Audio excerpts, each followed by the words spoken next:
जब भी हम भारत के बड़े बड़े पहाड़ों के बारे में सोचते हैं तो सबसे पहले दिमाग में क्या आता है? जाहिर है हिमालय, है ना? लेकिन आज हम एक ऐसी पर्वत श्रृंखला की कहानी जानेंगे जो हिमालय से भी कहीं ज्यादा पुरानी है और भारत के मौसम और यहाँ की जिंदगी को सदियों से चुपचाप एक शक्ल देती आ रही है। क्या आपको ये पता है कि हिमालय असल में जवान पहाड़ है और पश्चिमी घाट यानी वेस्टर्न घाट्स उनसे भी कई ज्यादा बहुत ज्यादा पुराने हैं? हाँ, ये सुनने में थोड़ा अजीब लग सकता है, पर ये एक ऐसी सच्चाई है जो हमें पृथ्वी के करोड़ों साल पुराने इतिहास की गहराई में ले जाती है, उस जमाने में जब दुनिया का नक्शा आज जैसा बिल्कुल भी नहीं था।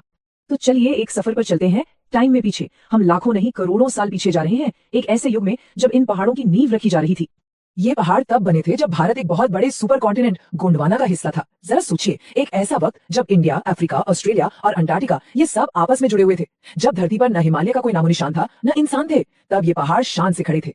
अब जरा इस टाइमलाइन पर एक नजर डालिए, ये नंबर्स पूरी कहानी बयां कर देते हैं। देखिए, वेस्टर्न घाट्स का बनना करीब 15 करोड़ साल पहले शुरू हुआ था और वहीं हिमालय ने तो सिर्फ 5 करोड़ साल पहले ही ऊपर उठना शुरू किया। मतलब कितना कितना बड़ा फर्क है। यही बात इन पहाड़ों को भारत का असली प्राचीन गार्डियन यानी कि प्रहरी बनाती है।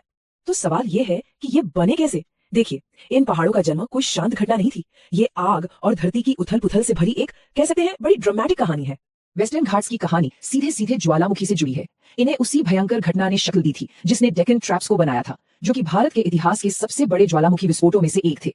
ये एक इतना जबरदस्त जियोलॉजिकल इवेंट था जिसने पूरे भारतीय उपमहाद्वीप का चेहरा ही बदल कर रख दिया। तो हुआ ये कि ज्वालामुखी की वजह से हमारे पेनिनसुला का पश्चिमी किनारा यानी वेस्टर्न साइड ऊपर की तरफ उठ गया और धीरे धीरे एक शानदार ढलान बन गई, जिसे आज हम वेस्टर्न घाट्स कहते हैं। तो ये सिर्फ एक माउंटेन रेंज नहीं है, ये असल में एक टूटे हुए महाद्वीप का उठा हुआ किनारा है। तो ये तो हो गई इतिहास की बात, पर जरूरी ये है कि इन पहाड़ों का करोड़ों साल पुराना अतीत आज हमारी जिंदगी पर कैसे असर डालता है। इनकी विरासत सिर्फ चट्टानों में नहीं बल्कि बहते हुए पानी में जिंदा है। ये पहाड़ कोई छोटे मोटे नहीं है, ये पूरे 1600 किलोमीटर तक फैले हुए हैं, गुजरात से लेकर all the way down Kerala तक, एक बहुत बड़ी हरी दीवार की तरह जो भारत के पश्चिमी तट की रक्षा करती है। और इस दीवार के अंदर क्या है? दुनिया के टॉप बायोडाइवर्सिटी हॉटस्पॉट्स में से एक।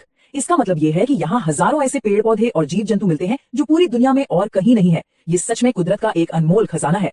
और इनकी सबसे बड़ी देन है पानी। वेस्टर्न घाट्स मानसून के बादलों को रोककर भारत की कई बड़ी नदियों को जन्म देते हैं। कृष्णा, गोदावरी, कावेरी, ये सभी नदियां यहीं से निकलती हैं।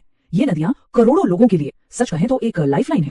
और ये हमें इन पहाड़ों के सबसे जरूरी काम पर लेकर आता है, एक ऐसा रोल जिसे हम अक्सर नजरअंदाज कर देते हैं।